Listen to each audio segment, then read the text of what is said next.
All right, welcome to The Explainer.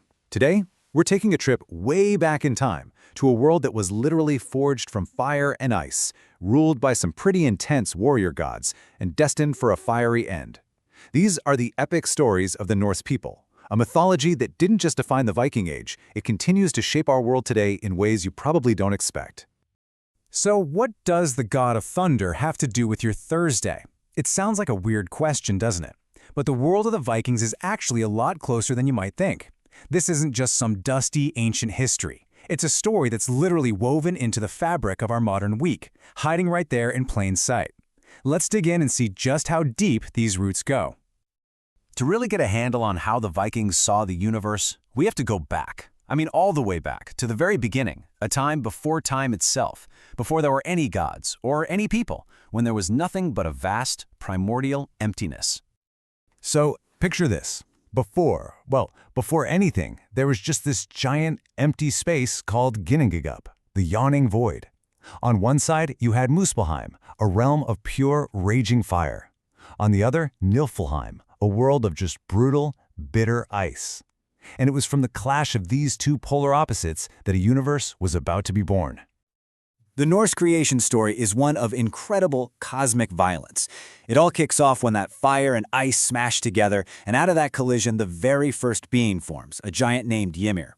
But almost right away, the first gods show up, and the universe is basically born from a fight.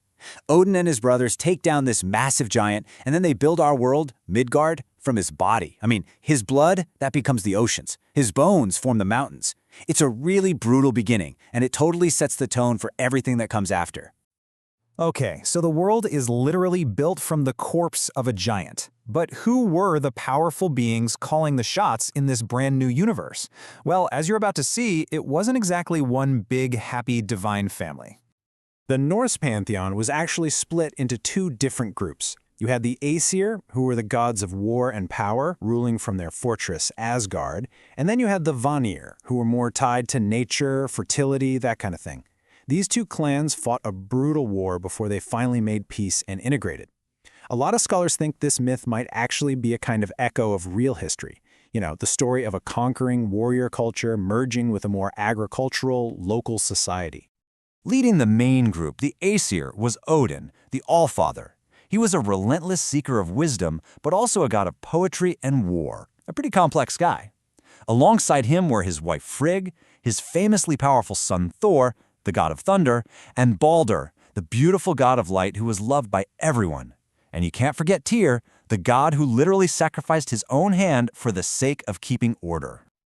But living among them was the ultimate wild card, Loki. And we've got to be clear here, he is not Odin's brother, no matter what modern stories might tell you. In the myths, he's a giant who became a blood brother to Odin.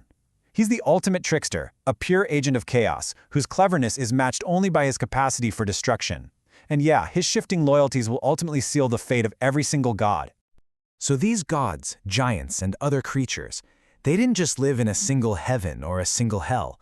Their reality was this complex, multi-layered cosmos with 9 distinct worlds, all interconnected in a pretty amazing way. And this right here, this is the absolute centerpiece of Norse cosmology. The entire universe, all 9 of those worlds, is held within the branches and roots of a single colossal ash tree called Yggdrasil. It is the literal axis of all existence. Within Yggdrasil's structure, you've got all these different realms. There's Asgard, the celestial fortress of the gods. Midgard, our own world, Middle-earth, right in the center. Jotunheim, the harsh world of the ice giants. And Helheim, the grim underworld ruled by Loki's own daughter, Hela.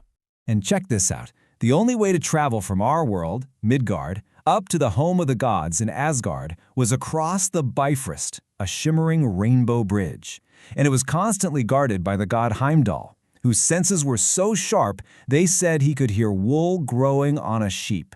That's how watchful he was. Okay, so this is maybe the most crucial point to understand. The central conflict in Norse mythology is not a simple battle of good versus evil. It is a perpetual struggle between order, represented by the gods, and chaos, embodied by the giants. And you can totally see how this would have mirrored their own reality, a constant battle against a harsh, unpredictable environment where survival depended on maintaining structure against the wild forces of nature. But here's the thing. That cosmic order was never meant to last forever.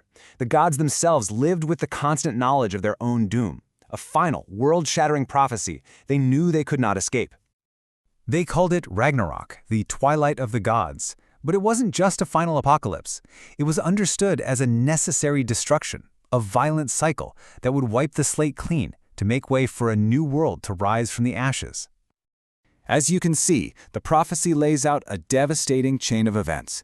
It all begins with a betrayal. Loki orchestrates the death of the beloved god Balder. That single act triggers everything that follows: the awakening of monstrous forces, the final cataclysmic battle, and the eventual destruction of the world in fire and flood. And in this final conflict, no one is safe. The prophecy was clear that even the most powerful gods were fated to fall. Odin, the All-Father, would be swallowed whole by the wolf Fenrir, and Thor would finally kill his arch-nemesis, the world serpent, only to succumb to its poison moments later. In the end, the forces of order and chaos just annihilate each other. Though the 9 worlds were destined to end in fire and flood, the echoes of this mythology have surprisingly survived all the way into our own time, in ways we often don't even notice. Now check this out, because this is where we see just how close their world still is. The names of these ancient gods are hidden in our week. Tuesday is Tyr's Day, Thursday is Thor's Day, and Friday is named for either Frigg or Freya. Their mythology is literally part of our weekly schedule. And what about that decorated tree that many people put up in winter? That tradition is believed to have its roots in the ancient Norse veneration of a sacred tree, a symbol of the great world tree, Yggdrasil, the very center of their universe. It's another piece of their world that has become a piece of ours. You know, unlike many other ancient religions, the Norse people had no single holy book. Their beliefs were passed down orally through poems and stories for centuries. The only reason we know these tales today is because Icelandic scholars like Snorri Sturluson painstakingly wrote them down in the Middle Ages, preserving them just as Christianity was replacing the old ways. So, from the days of our week to our holiday traditions, the Viking world is a powerful reminder that the past is never really past. It survives in our language, our customs, and our stories. It really makes you wonder, what other echoes of ancient worlds are hiding out there in plain sight, just waiting to be noticed?